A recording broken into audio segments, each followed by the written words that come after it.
Today we're going to cover the two-way integration between Tracs and Autovitals. We'll cover what information we need in Tracs to get started, then we'll cover what information we can gather in Autovitals, and lastly we'll show how to transfer that information back and what information transfers back into Tracs.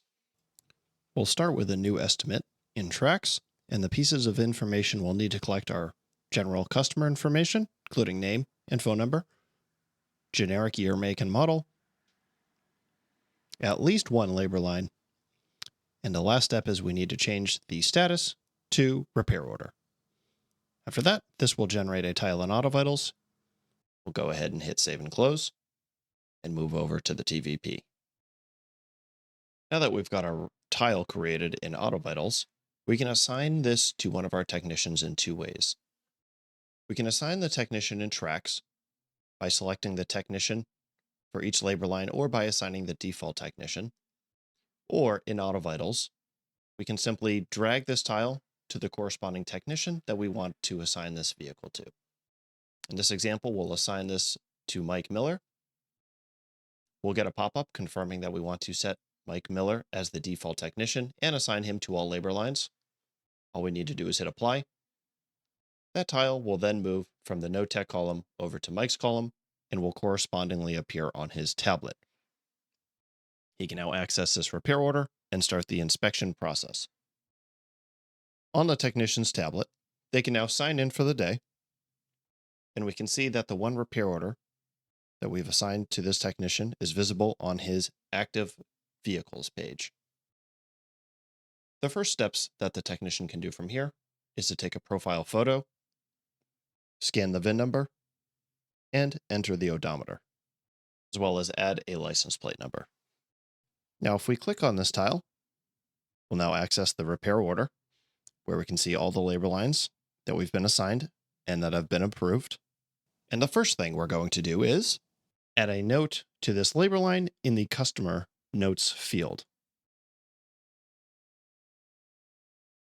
The technician can now continue with performing the inspection on this vehicle.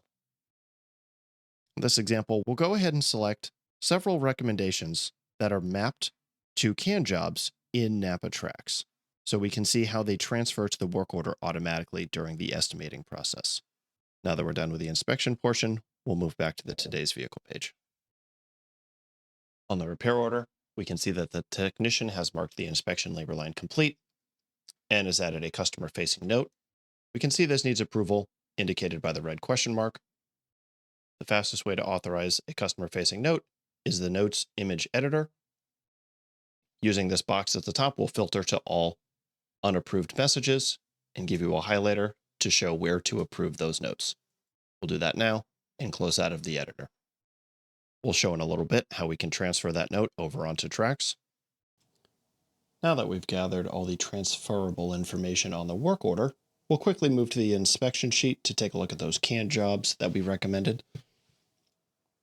We can see 3 recommendations selected from the technician. All 3 of these jobs have already been synced between Tracs and our inspection sheet. We're now ready to transfer all this information back into Tracs. We're going to use the Update VIN Odometer or Update Work Order button to do so. The Update VIN Odometer button does just that. It updates the VIN and odometer and vehicle information that was collected. The Update Work Order button also updates the VIN and odometer, as well as transfers any can jobs and technician assignment. Once we hit the Update Work Order button, we'll be presented with a pop-up. We can go ahead and close out of that. That is just confirming that the information has been transferred. And from here, we can move over onto Tracs. Tracs will go ahead and open up the repair order. At a glance, we can see several pieces of information have transferred over, including the license plate and VIN number. We also have the odometer in transferred over. If you use out mileage, that too can be input and transferred over. Since we assigned our technician in Autovitals, we can actually see that the assignment has transferred over into Tracs, and that our technician is the technician for those 3 labor lines. At the bottom of the repair order, we can see those can jobs we recommended on the inspection report have automatically transferred over to the repair order. There is a nomenclature in the notes field stating that they were added by Autovitals. The better your list of can jobs is in your point of sale, And once you integrate those with your inspection sheet and Autovitals, the quicker your estimating process will be, as it will eliminate steps for adding certain jobs, parts, and labor.